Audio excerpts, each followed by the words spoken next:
तुम्हारी ही कृपा से मीरा जहर प्यालो पी गई नाथ। तुम्हारी ही कृपा से सारो जग सुखकारी है। तुम्हारी ही कृपा से पांडु सुत भय महीपाल। जीते महाभारत को धर्म व्रत धारी है। तुम्हारी ही कृपा से सभा मध्य दीन द्रौपदी की। हरी बच गई लाज नाथ बढ़ी गई सारी है। ध्यावत सुतनी तेस अयो गुरु ब्रजेश।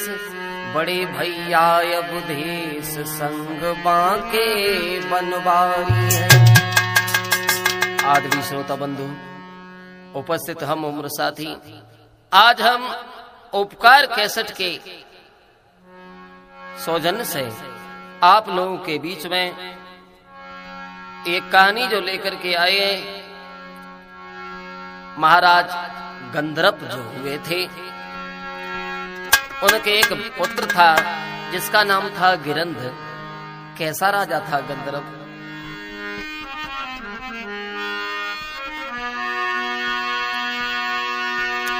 गंधर्व भूप बलवान,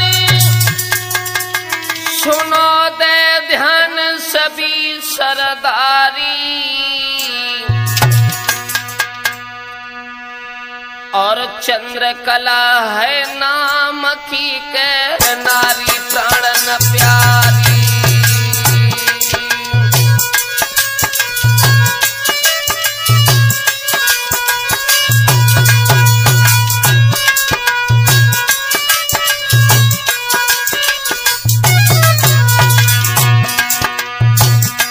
गंधर्व राजा जिनके घर में बहुत सुंदर स्त्री थी जिसका नाम था चंद्रकला। पर जामे न कोई कलेश, पर जामे न कोई कलेश। सुनो ये बुधेश है कथा अंगारी, कथा अंगारी।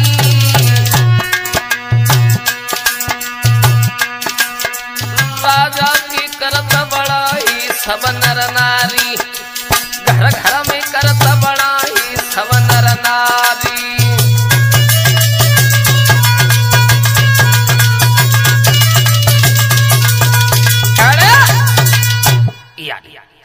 महाराज गंधर्व के घर में एक बहुत सुंदर पुत्र हुआ जिसका नाम क्या था? गिरंध। और गिरंध नाम का लड़का जब धीरे धीरे सयाना हुआ, बड़ा होने के बाद में एक दिन की बात है, घोड़ा पर सवार होकर के वो बालक चला है और आरे नाई पलकी देर लगाई।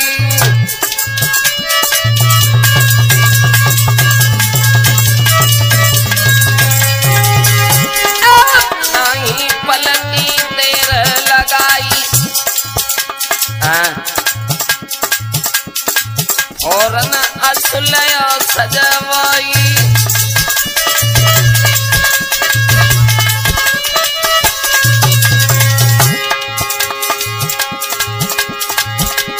ले आगे की सीध लगाई।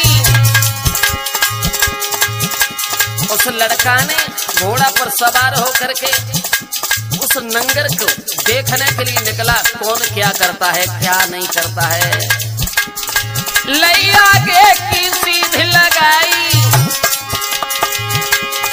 और आगे रहो भूपति जाई।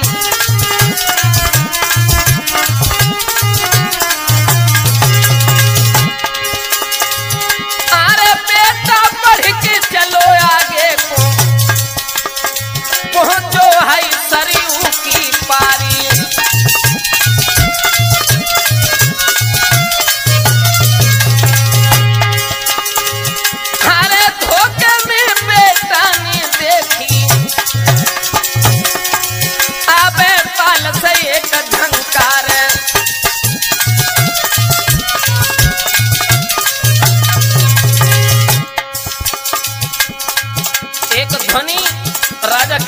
कानों में पड़ी है, जैसे ही पड़ी है ध्वनि है कान फौरन घोड़ा बगदा, जैसे ही पड़ी आवाज कानों में फौरन घोड़ा लौटाया है।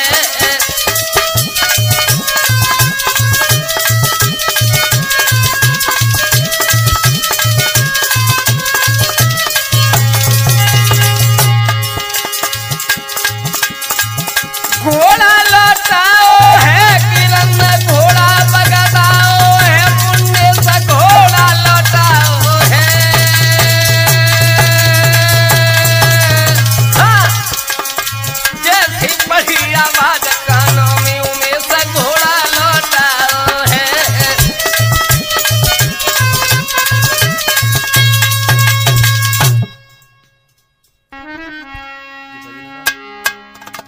साथियों, जिस समय वो लड़का गिरंद जो था आज तालाब के किनारे पर पहुंचा है, तो उसने क्या देखा? वो आवाज कहां से आ रही थी? वो आवाज जो थी उसी तालाब से आ रही थी। एक धोबी कपड़ा धो रहा था, छियो राम की आवाज जिस समय पुत्र गिरंद के कानों में पड़ी है, घोड़ा को वापस लौटा दिया, तालाब की तरफ बढ़े और एकदम से आवाज लगाई, कौन ए बोलते क्यों नहीं हो तुम? कौन? अब वो लड़का क्या बोला राजकुमार, के तुम भूत पारीता हो मेरे करता, के तुम भूत पारीता हो मेरे करता, के मानो सती जोनी दी, के तुम भूत पारीता हो मेरे मानो सती तुम जोनी दी। हमें एक बात बताओ, तुम कोई देवता हो या भूत हो जो आधी रात में शोर मचा रहे हो? उसी समय उस धोबी ने आवाज पहचान लगी और बोलो, नए हम भूत पारीता ही महाराजा, अरे नए हम भूत पारीता ही मुन्ने दैया, हम मानो सकियो निजी,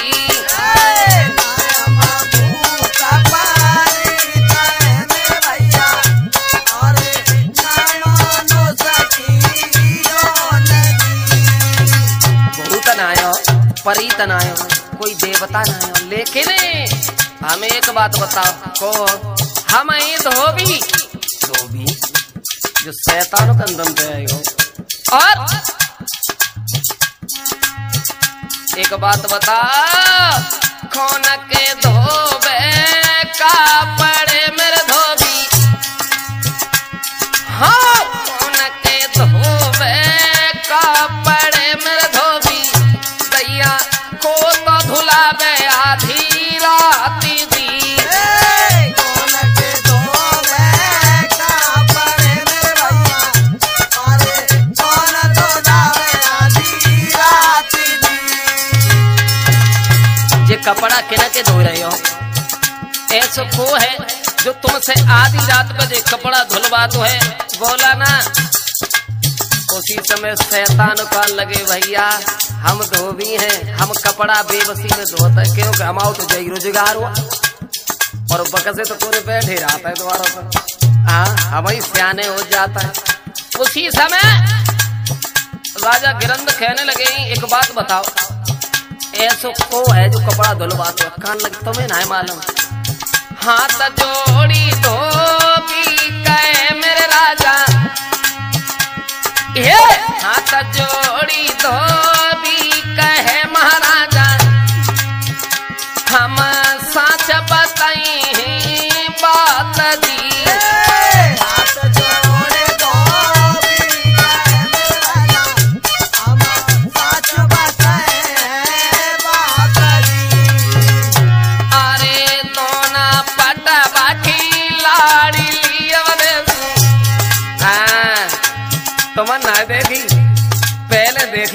लेकिन ललावे ना देखी उमेश। अरे सोना पटवा की लाड़ी अरे मुन्नेस दैया बे तो धुलावे आधी रात जी। अरे सोना पटवा की लाड़ी मेरे भैया अरे बे तो धुलावे आधी रात जी। कान लगे कितनी सुंदर है जो आधी रात पे कपड़ा तुम पे धुलवाते हैं। तो सब सामान तुम ही लेके आता हो लड़की को। बोले हाँ हम सबई कपड़ा धोता है पूरे घर के ही धोता है। हाँ और उसी समय बोले ना मुख देखे मरद को मेरे राजा हरियल। अरे नए मुख देखते मरद को मेरे भैया कोई अपनो नहीं दिखालाती जी।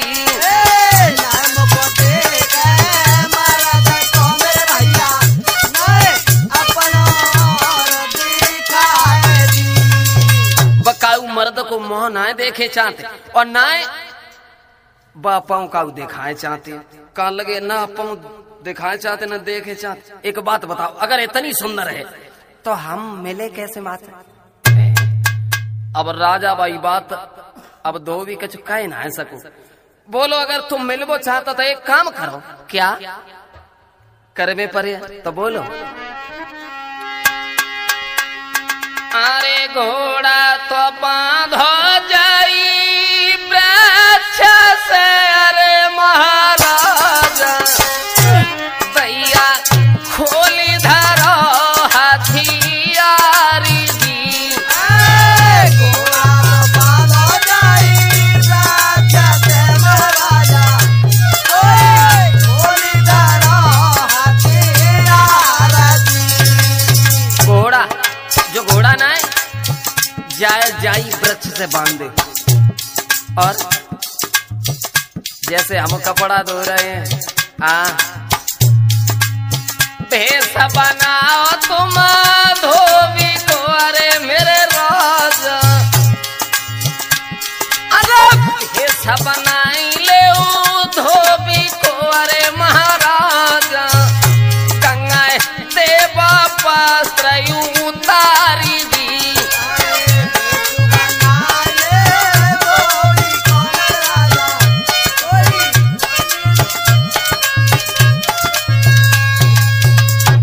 धोबी को वेश बनाए के और जिस प्रकार से हम ये वस्त्र धो रहे हैं उसी तरीका से तुम ये कपड़ा धो। और जब इतनी बात कही है तो लड़का इतनी बात कहने के बाद में बहुत प्रसन्न हुआ, बहुत अच्छा हुआ जो कि हमें ये वस्त्र धोने के लिए मिलेंगे। लेकिन हमें वो लड़की तो मिल जाएगी।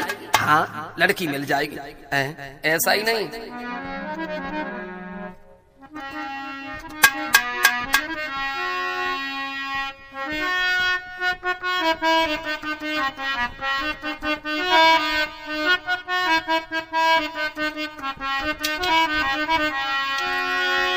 आरी सुन के तनी बात का दिल हर्षायो है दीन बस्त्री उतारी न बिलम लगायो है।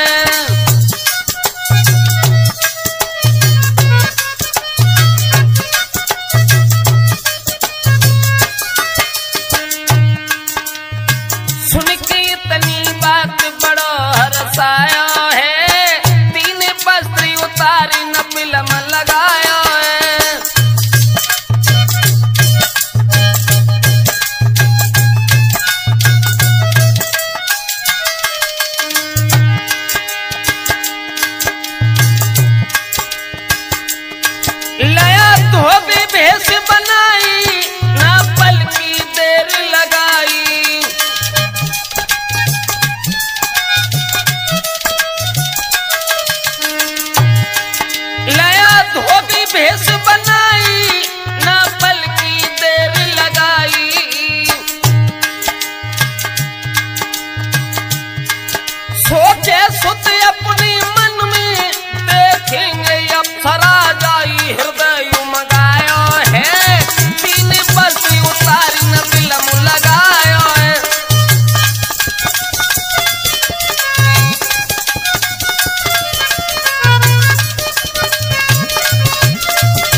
समय उस बालक ने अपने कपड़े उतारे और धोबी का वेश धारण करने के बाद में उस तालाब में धसे गो और तालाब में धसो है। बा के बाद सब कपड़ा धोए और धोबी से एक बात कहने लगो, भैया एक बात बताओ, हम बा के घरे कैसे पहुंचेंगे?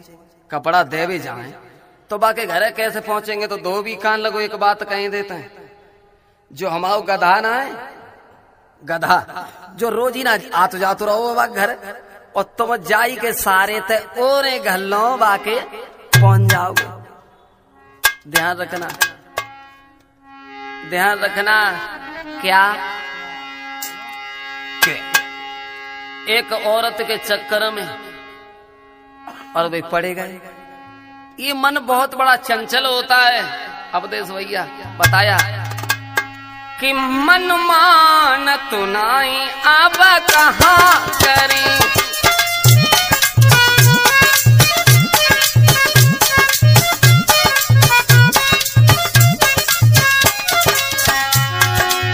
कहाँ करी, कहाँ करी, कहाँ करी, अब कहाँ करी, मन मान तुनाई अब कहाँ करी।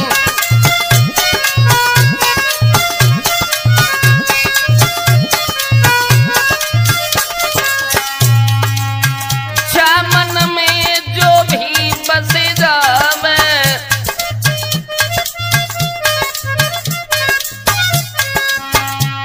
हाय मन में जो भी बस जावे, हर पल पाही की याद सतावे।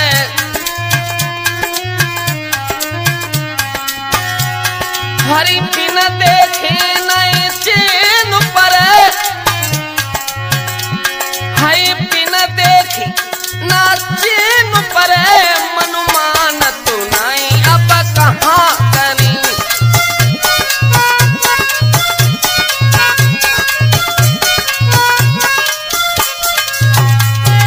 और मुन्ने जो मन कितना बड़ो चंचल है तुम तो जानता ही हो सब बात।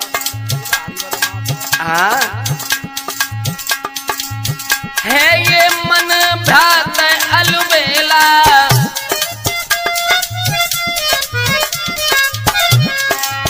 है ये मन तो भ्रात अलबेला, और जा मन के कारण गुरु अरु चेला, जा मन की बदौलत तो अवधेश भैया। हरे मन मानी दिन रात करे, हाय मन मानी दिन रात करे, मनु मान तू नहीं अब कहाँ करी।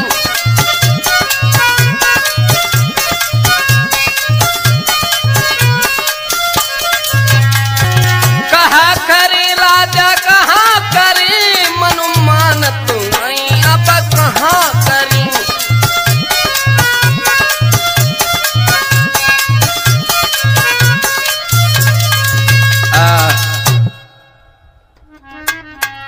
हाँ साथियों, जिस समय उस धोबी ने कहा है कि हमारा जो गदारा है जो रोजी ना हाथ जाते रहो और सीधे वही लगत हो ठिकाने पे तासे तुम चले जाओ जाके संग में। और राजा ने उस गिरंद ने देर नहीं की और पोटरिया में कपड़ा बांधे के और गधाटा की पीठ पे रख के कही, बेटा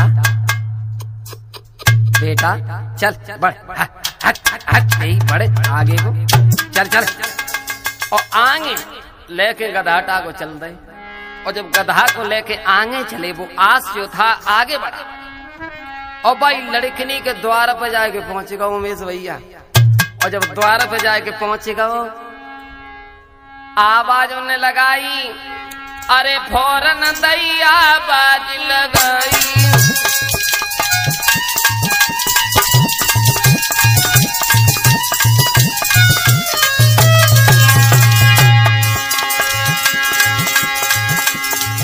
लड़का ने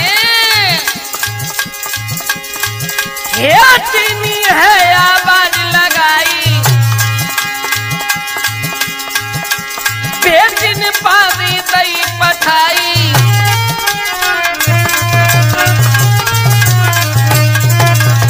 और बांदी आई और बांदी खान लगी उस लड़का से, तो भी भैया सवरे कपड़ा दे उगाई, तब बेटा ने गिरा सुनाई।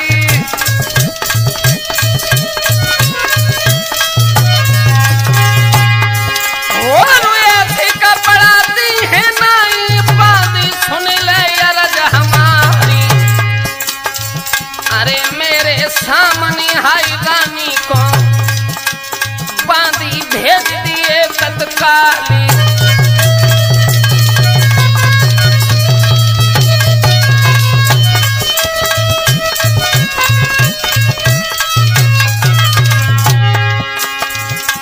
हम तो तू अपाई चक्कर में होगी। अब दे समाज साहब बांधी बोली हमें ये कपड़ा सब दे दे। राजकुमार कान लगो तू अपाई चक्कर में होगी कहां दे दे। तो थोड़ी ना हम देंगे, हम तो बाई देंगे बाई, तो ना देंगे। तू अपाई चक्कर में कर रही है। और तब ही बांधी बोलन लागी तुम्हारो जानो खूब खुबावन। अरे तुम नहीं धोबी हो जा राज के, हो राजन के राजकुमारी।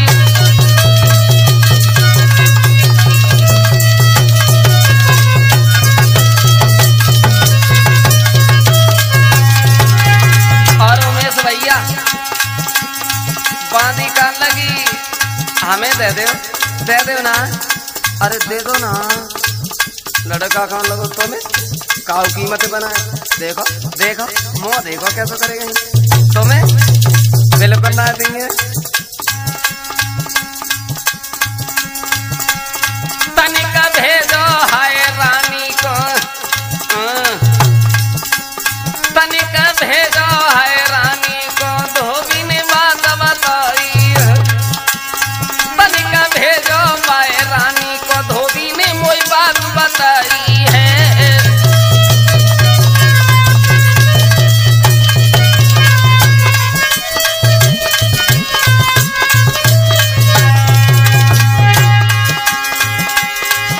और बात बताई है सुन के बांधी धाई है।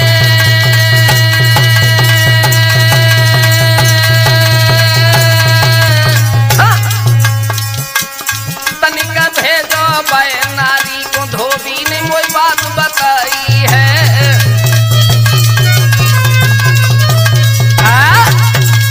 लड़का कान लगो तुम्हें ना ये कपड़ा दिए, ऐसा करो बाई पठाओ। और जिस समय बांधी उस लड़की के सामने पहुंची है, आहा कहने लगी क्यों? बोला कपड़ा लेकर के नहीं आई? नहीं महारानी कपड़ा लेकर के क्यों आती? क्यों कि उसने हमें दिए ही नहीं। बांधी ना कही कि वो राजा है कि धोबी है। हाँ। और वो लड़की जिस समय चली है और जाकर के सामने पहुंची है उस लड़का के, क्या हुआ मुन्नेस? और जैसी सुंदरता देखी आय हाय। अब देश समाज साहब पचावर वाले क्या लिख रहे हैं कि नारी को देखी नर नीचे नभाई नारी, नारी को देखी नर नीचे नभाई नारी। और मन में जाके एक देशत सी आई है, और रूप की किशोरी चंद्र सी चकोरी नारी। अंधियारे भवन में जैसे चंद्रमा की परछाई है, और इंद्र की अखाड़े की अप्सरा है मेनका। या उर्वशी चल के जा भूतल पे आई है, और कहत कभी अबुधेश और ब्याही ले जाऊं देश। जाने ना दूं परदेश जन बीजुरी गिराई है। यानी वो लड़का अपने मन ही मन में सोचने लगा और इतनी बात सोचते ही सोचते अरे कपड़ा दे वो भूल गए के गिर गए ही गसखाई।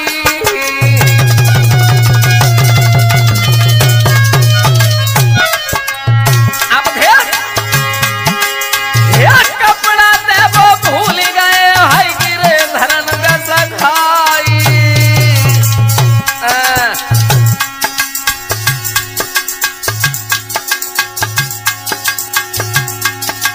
और पुत्र धरनी गिर गयो है पलुक कन्या गई है आई।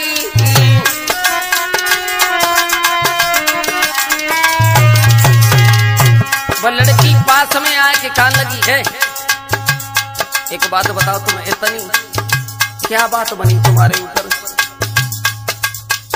जो तुम देखें और पृथ्वी पे पछाड़ खा करके गिरे हो ना। महाराज पास में आई गई सुकुमारी अपने हाथन से बेटा की रही धूल को झारी। जाकी सुंदर सुगर मोहनी मूरत हृदय में बस गई है। जाकी सुंदर सुगर मोहनी मूरत हृदय में बस गई है।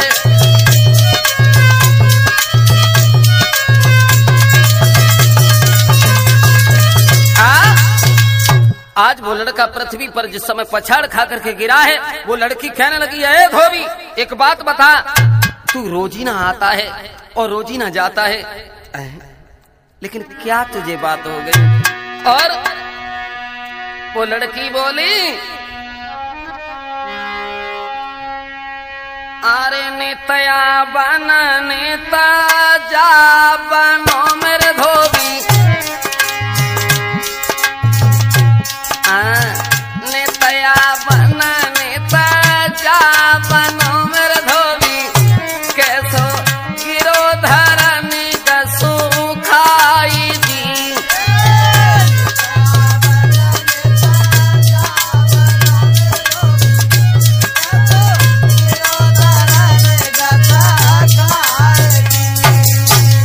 तू रोजियां आ तो है लेकिन हमें जो मालूम पड़ रही है लड़का कान लगो हम तासे थोड़ी ना गिरे तासे थोड़ी ना गिरे तू समझ रही है वो बात नहीं है जो दिख रहा है वही बात है। हाँ मन्ने महापूस जाड़ो पर मेरी रनिया हरियल महापूस जाड़ो पर मेरी प्यारी तासे गोड़ गए टिटू लाई दी।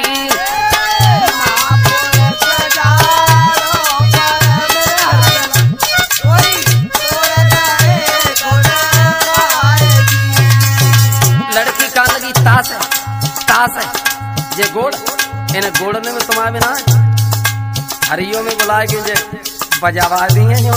हाँ और बोली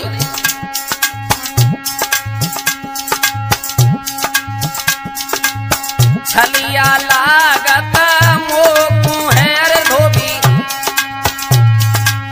छलिया लागत मोकू है तू धोबी काऊ राजा को है सुकुमार जी।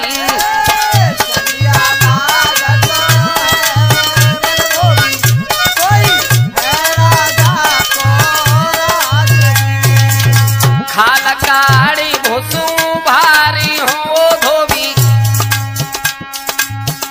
और इतनी बात सुन के शैतान जो रहते चुपचाप रह गए उन्हें आएगा चुकाई क्यों के वे रूप पे दीवाने आते। खाल काड़ी भूसू भारी हो मेरे धोबी खलंगा आगे दिए लगावाई दी।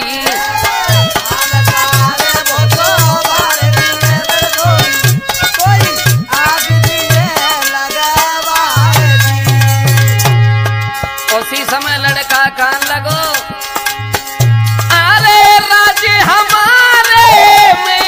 बसे अरे मेरी गोरी राजी हमारे में बसे मेरी रनिया हो रहे साथ ली हैं डरा हमारी आज हमारे में बसे कोई साथ नहीं है दरबार का ओ खादी राम बका साथी मेरे बेटा ते बाप ना है तू हमें धोबी समझ रही है तू हमें औखाद बता रही है हमारे राम बख्श बाबा की बहुत बड़ी औखाद है हाँ खाए औखादी बात दोना की मेरी रनिया जो करे सामनो आई जी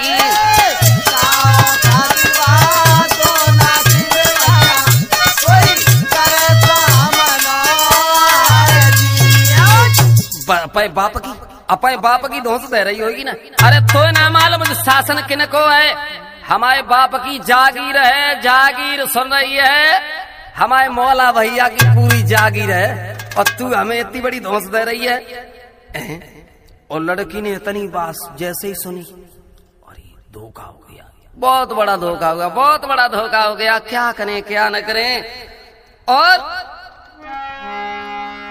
आज वो लड़का इतनी बात कहने के बाद में चल देता है सवेरो जब होएगो तेरे संग में हम बामरे डाल लेंगे और अपने घरे जाके पहुंचो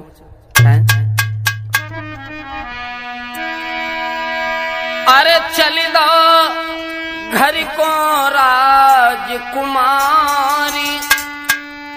मन में बसी अप्सरा नारी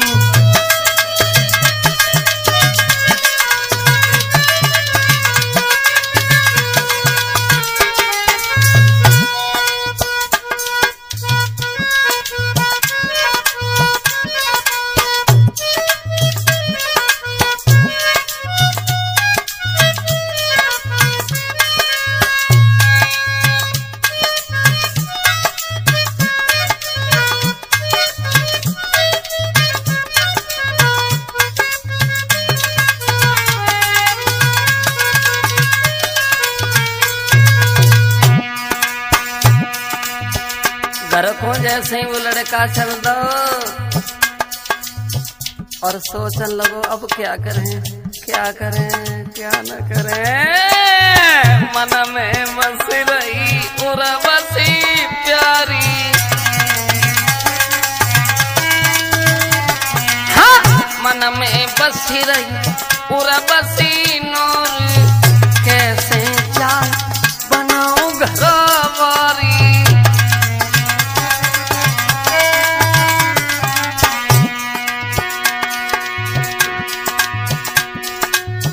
ले भी संग में है भमरिया डारी तब धीरज लो दिलधारी तन में बसी अप्सरा नारी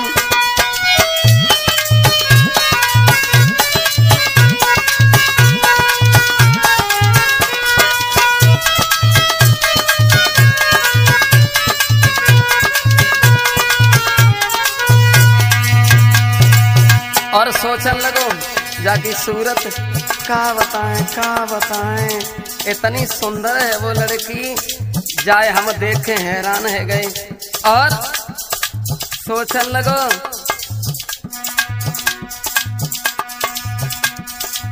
सुंदर बदन नैन कजरा रे सुंदर बदन नैन कजरा रे जासो होवे मिलन हमारे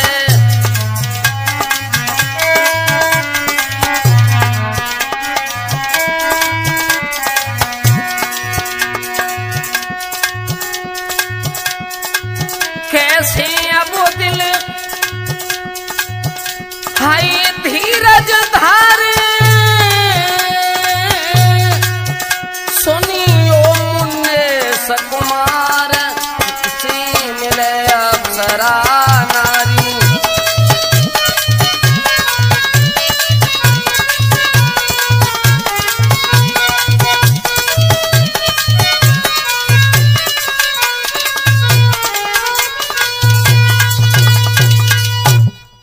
हाँ साथियों, वो राजा गिरंद जो था आज मन ही मन में विचार करने लगा है, वो नारी हमें किस तरीका से मिलेगी। वो हम उसके सामने बेहोश होकर के गिर पड़े, लेकिन वो उस स्त्री ने हमारे ऊपर कितनी दया दिखाई, जो कि हमें उठा करके बैठा भी दिया। साथियों, आज वो पुत्र घर आकर के और कोप भवन में लेट गया। सारी रात हो गई। उमेश करवट नहाए लाओ, बिल्कुल। माता पिता ने देखा महाराज गंधर्व और चंद्रकला देखने लगी हैं कि मेरा पुत्र, मेरा लाडला कहाँ गया है, कहाँ नहीं गया है, पता नहीं। को भवन के अंदर जिस समय जाकर के देखा है तो पुत्र रूठा पड़ा है। पिता कहने लगा, लाला अरे कौन सताए दे लाड़ी ले मेरे बेटा, अरे कौन सताए दे लाड़ी ले मेरे बेटा, कोई के कोई बोले ही बोल दी।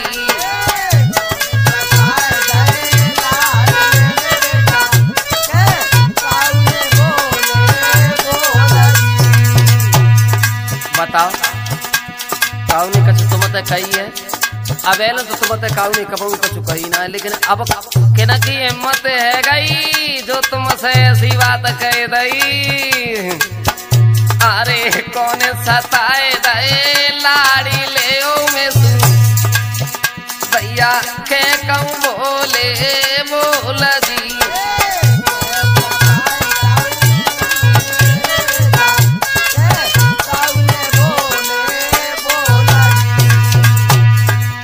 ना काऊ ने मोको सताओ मेरे बबुला, हमारी हिम्मत हमारे सामने सुन, हमारे सामने जाओ में डटे हुए बाम, समझ रहे हो हिम्मत काऊ की। काऊ ने बोले ना बोले है मेरे बबुला, कोई ना सताओ सुकुमारी जी।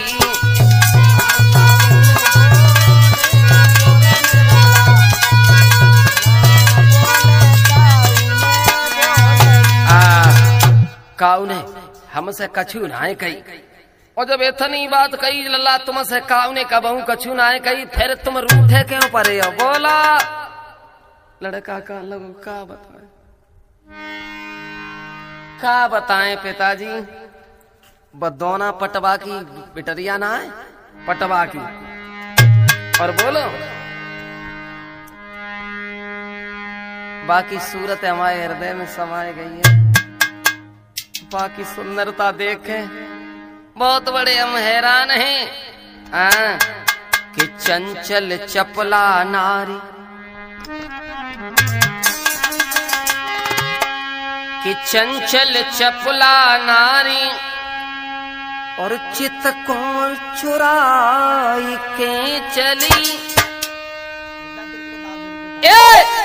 चंचल चपला नारी चित को चुराई के चली, दूल्हा दिल को दुल्हन देती दुलारे वो चली। दोना पटवा की लली दिल लुभाई के चली।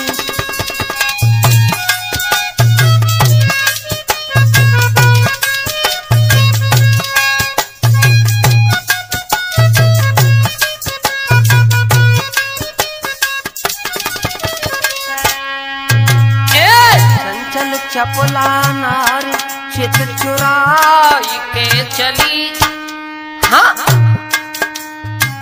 दूल्हा दिल को दुल्हन देत दुलारी है चली। दोनों पटवा की लली दिल भाई के चली।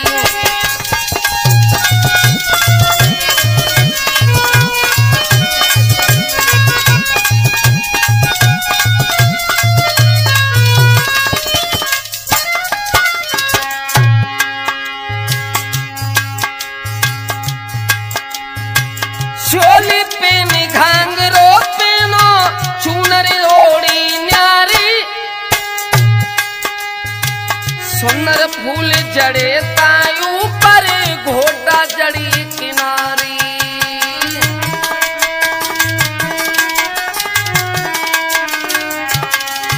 और बाने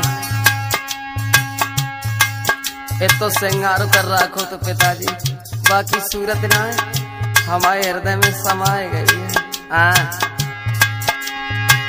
चोली पे घांगरो पेनो चुनरी ओड़ी नारी सुंदर फूल जड़े ता ऊपर घोटा जड़ी किनारी हो सुंदर फूल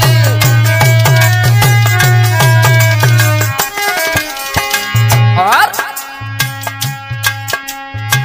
नाक नथुनिया पाए पेंजनिया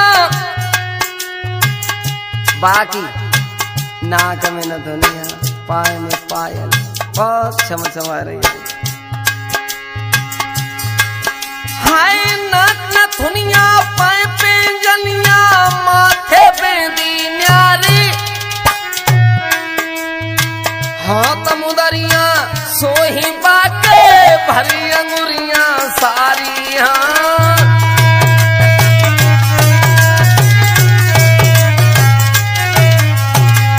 हाँ चंदा सी उजियारी आहा चंदा सी उजियारी दिल लुभाई के चली चंदा सी उजियारी दिल लुभाई के चली पटुबा दोनों की लली दिल चुराई के चली पटुबा दोनों की लली दिल चुराई के चली।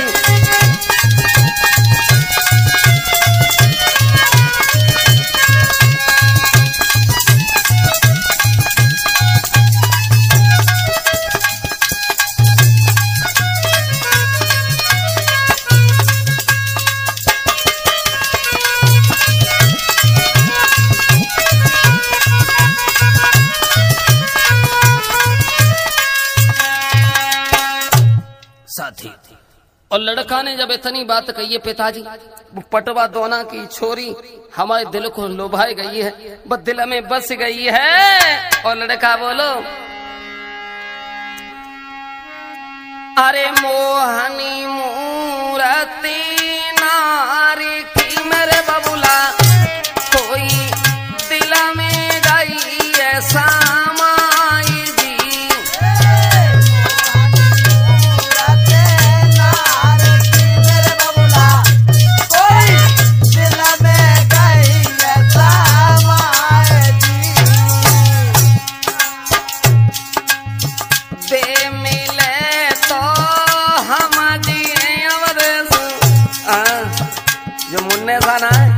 अगर ना मिलो मन सिंह समेत दे मिले तो हम जी मेरे हरियल गंगा मरे करल को खाई दी मेरे मामा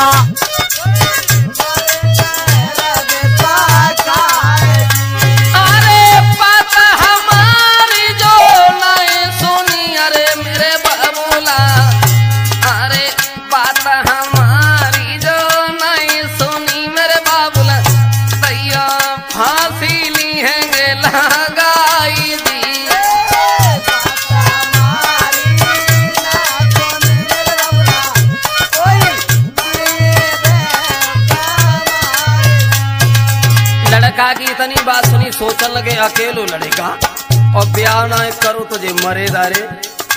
राजा मन ही मन में सोचने लगो कैसी करूं कहाँ जाऊं जी मर की सुरा कैसी करूं कहाँ जाऊं हे मेरी सुरा खोटी आजो रची भगवान जी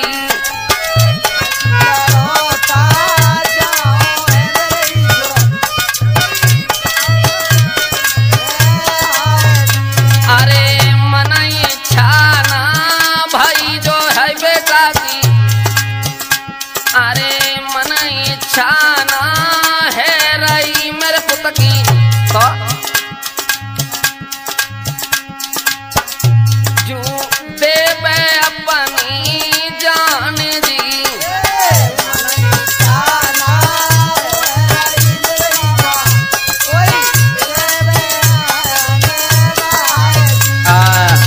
साथियों, महाराज गिरंद ने जब इतनी बात कही है, पिताजी हम जान दे देंगे अगर हमें बे न मिली तो, और बोली बे न मिले,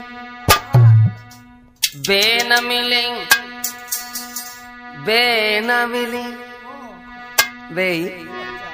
बे न मिली तो हम जोगिनी बन जाऊंगी, बे न मिली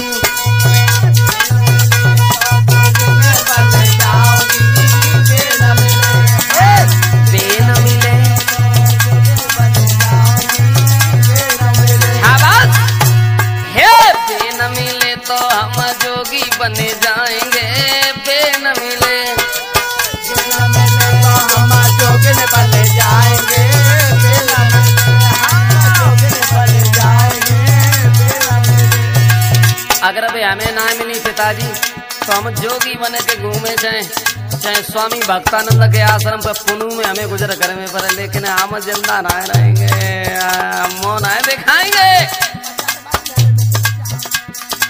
और बोले भक्तानंद आश्रम पे रही, आनंद आश्रम पे रहे। अगर भक्तानंद आश्रम पे ना रहेंगे तो शांति देवी महाविद्यालय, डिग्री कॉलेज, मैनपुरी, मदार दरवाजे, कचहरी रोड पे हम चले जाएंगे, रवेश यादव उर्फ मौला भैया के पास में। भक्तानंद आश्रम पे रही, मौला भैया की दर्शन पही,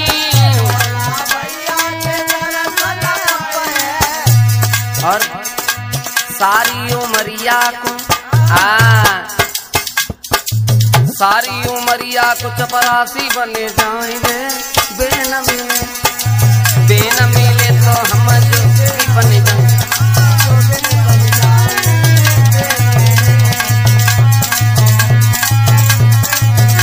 हाँ, बे न मिली तो हम जोगी बने जाएंगे, बे न मिली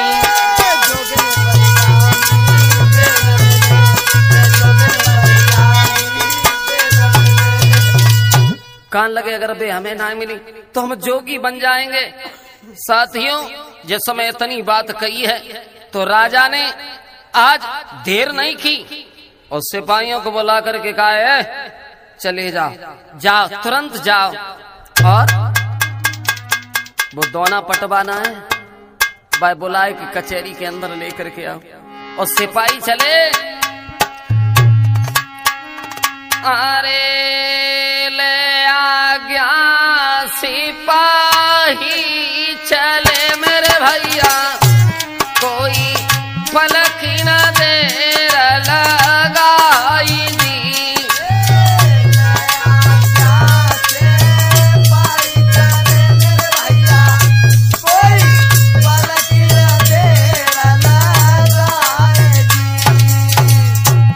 देर नहीं की और सिपाही चले, दद्दू तैयार भाई, ओमकार तैयार भाई, ऐसे रविंद्र भैया बार तैयार भय के और चले। राजा गंधर्व कहने लगा है उस पटवा को तुरंत हमारे नजदीक बुलाओ। पहुंचे पटवा के द्वार पे मुन्ने कोई दैया बाज लगाई दी।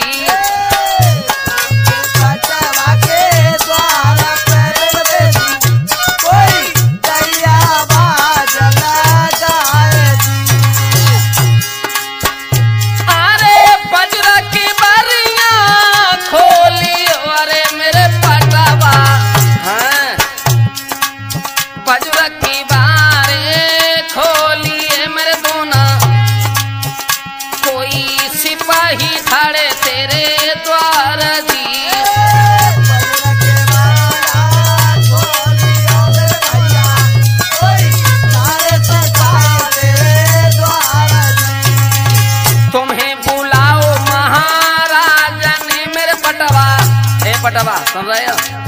तुम्हें बुलाओ महाराज ने मेरे पटवा और निकल चलियो संग हमारी जी।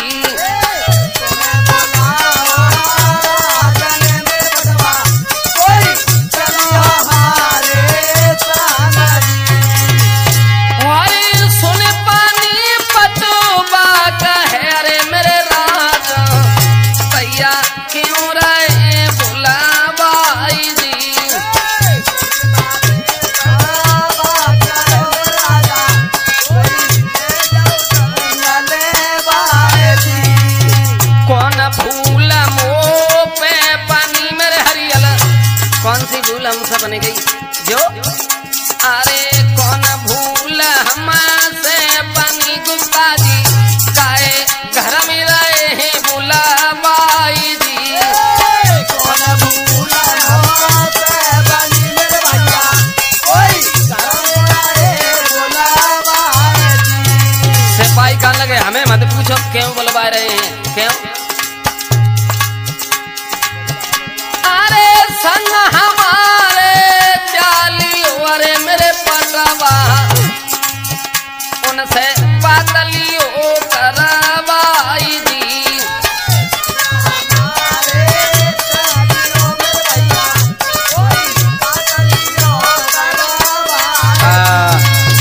सिपाही कहने लगे हमारे संग चलो और वहीं राज दरबार में जाके पूछना। और उसी समय सिपाही कहने लगे ऐसा करो वहीं चलो वहीं तब पूछियो। और पटवा ने जब इतनी बात सुनी है तुरंत ही उठा महाराज के पास में पहुंचा है। गंधर्व को परिक्रमा देने के बाद में चरणों में मस्तक को नवा दिया। महाराज बोलो बोलो ना क्यों मैं बुलवाया? दास की क्या आवश्यकता थी जो तुमने अपने पास ही मुझे बुलवा लिया?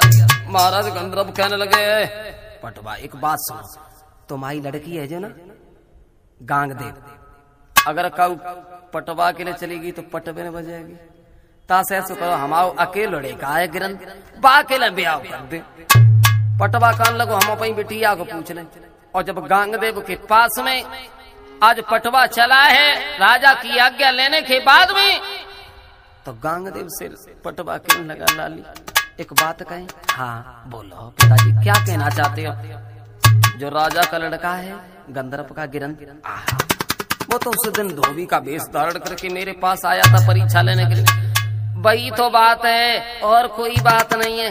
बात क्या है? बात यह है वो तुम्हारे साथ में शादी करना चाहता है। हाँ।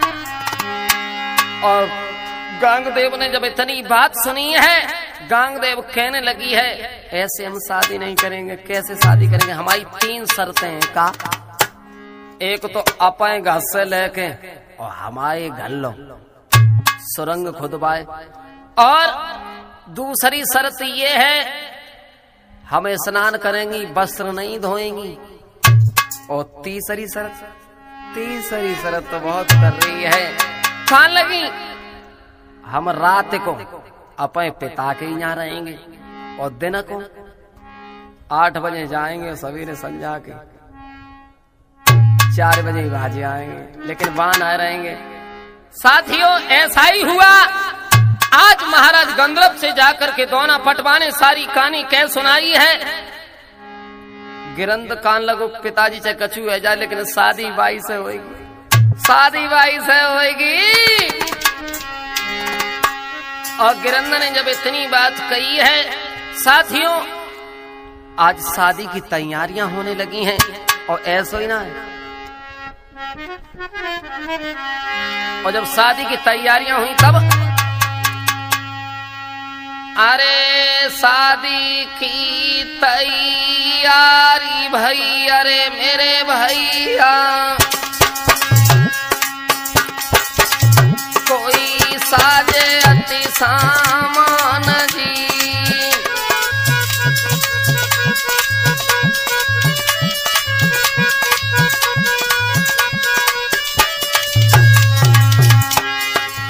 और चढ़ी घोड़न पे चले अरे मुन्ने सू कोई निज निज अपने बहन जी।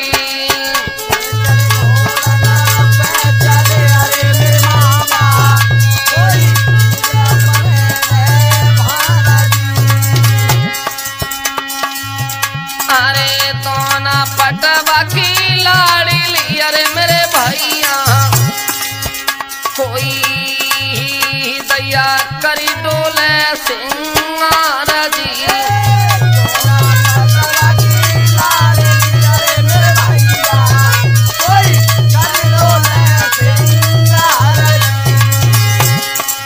पाए में पायल रुनु झुनिया पाए में पायल रुनु झुन सु कोई गले सोने को हार जी।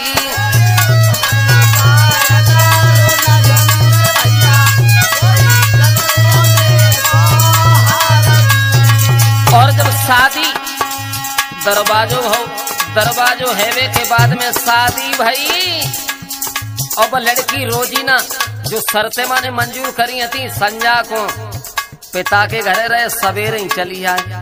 साथियों ध्यान करना, इसके बाद में आगे कहानी क्या है इंतजार करें वॉल्यूम नंबर 2 का। उससे पहले मेरा मोबाइल नंबर है 9719 14 70 26। अब देख भैया मेरे बड़े भ्रात अवधेश कुमार मधुरी ढोलक चटकाते हैं, नीतेश और हरियली अवधेश जे एक ही गुनु में रहते।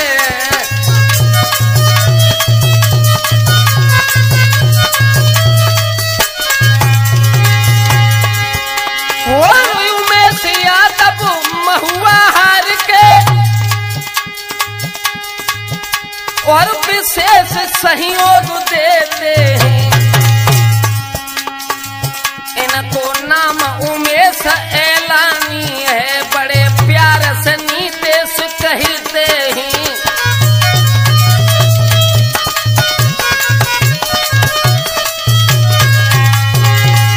मुन्नेश यादव भंजो हमारो और चिमटा पे मत बारो है,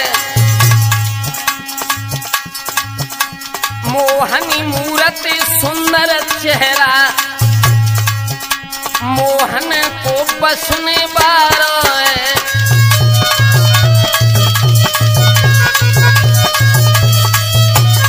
ये हाथवंश के पास में नगला मोहन पड़ता है, साउमई के पास में वही मोहन नगला का ये मुन्नेश भांजा। और अरे अवधेश भैया के बलबूते उमेश खींच लई तलवार, उमेश यादव महुआ हर के नंगी सूत रहे सिर पानी।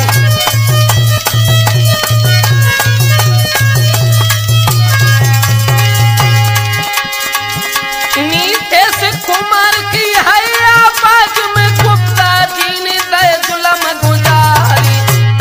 गुप्ता स्टूडियो आगरा, जिसके रिकॉर्डिंग करता है मुन्ना लाल गुप्ता जी। और मेरे जेठे भैया पिता समान ही,